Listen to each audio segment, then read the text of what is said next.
இந்த மழை காலத்தில் வர சளி, இருமல், தொண்டை வலி எல்லாத்துக்கும் ஏற்ற மாதிரி ஒரு சூப்பரான பூண்டு மிளகு குழம்பு எப்படி பண்ணலான்னு பார்க்கலாமா? ஒரு பேனில் ஒரு 1 1/2 டேபிள் ஸ்பூன் அளவுக்கு மிளகு சேர்த்துக்கோங்க.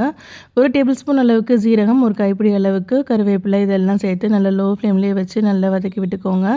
இது நல்லா ட்ரை ரோஸ்ட் ஆனதுக்கப்புறமா இந்த அளவுக்கு பவுடராக நம்ம திரித்து வச்சுக்கலாம். மிக்ஸி ஜாரில் 3 மீடியம் சைஸ் தக்காளியை நல்லா ஃபைன் பேஸ்ட்டாக அரைச்சி எடுத்துக்கலாம்.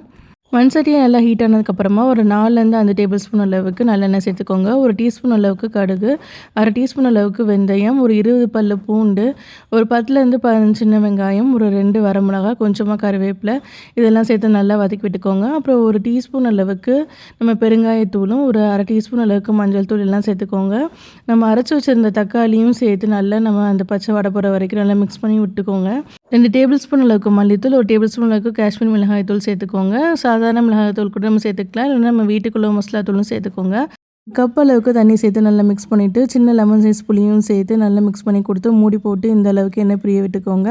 இப்போ நம்ம அரைச்சி வச்சுருந்த அந்த பொடியிலேருந்து ஒரு 2 டேபிள் ஸ்பூன் அளவுக்கு பொடியும் சேர்த்து நல்லா மிக்ஸ் பண்ணி கொடுத்துக்கலாம்.